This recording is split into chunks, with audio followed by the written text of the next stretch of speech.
Listen well, my friends, for tonight, under the old Baobab tree, I bring you another tale from our African heritage, a tale of pride, trickery, and the wisdom that slithers where you least expect it. This is the story of Anansi and the snake of wisdom. Long ago, beneath the golden sun of the Ashanti lands, Anansi the spider sat spinning his webs in the shade of a great silk cotton tree. But this time, he was not weaving webs for flies. Oh no, Anansi was weaving webs of plans. Ha ha ha, he cackled to himself. Everyone calls me clever, but do they know I am the wisest of all? I will show them. I will catch the snake of wisdom and take him to Nyame, the sky god. Then I shall have riches, praise, and the glory of being the wisest creature alive.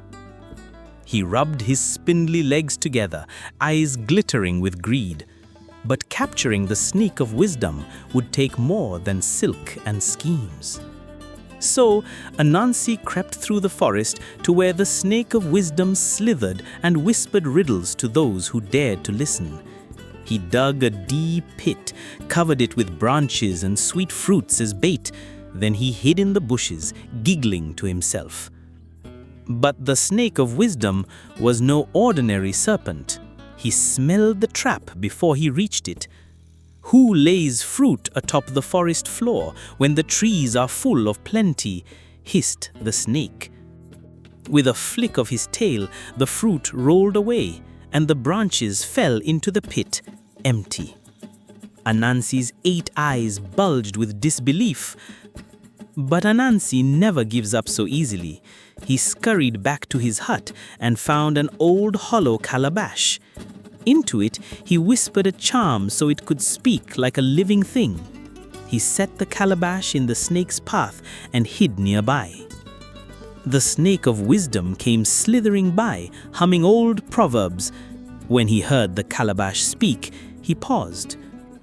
"Oh, great snake of wisdom, won't you come closer?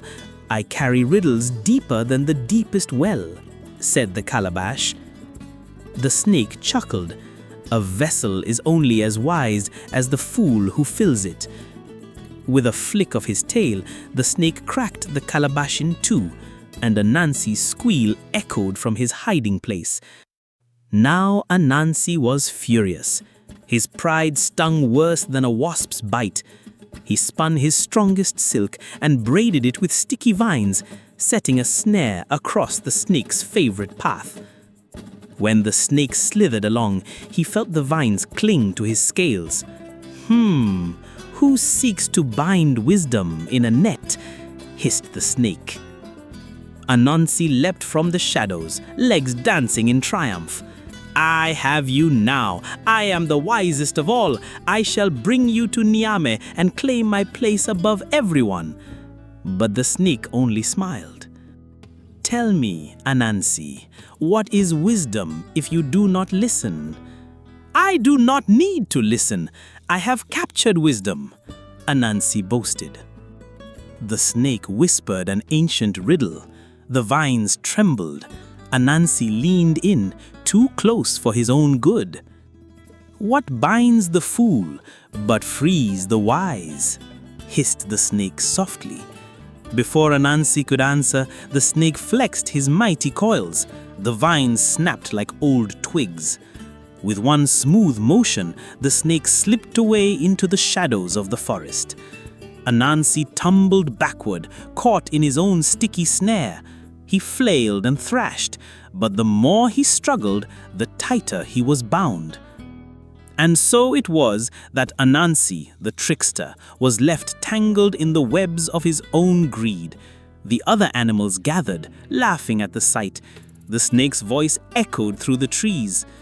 "Wisdom is not something to steal or hoard. It lives in the hearts that listen, not the hands that snatch." And from that day on, they say Anansi still spins his webs, but they are empty threads, catching only flies. True wisdom drifts freely on the winds, waiting for those who listen with humble hearts. So, my friends, remember the tale of Anansi and the snake of wisdom. May you always listen before you speak and share what you know with those who seek. If you enjoy this tale beneath the Baobab tree, don't forget to like, share, and subscribe for more timeless African stories. I am Carl the Griot. Until we gather again, may your path be clear and your heart full of wisdom. Good night.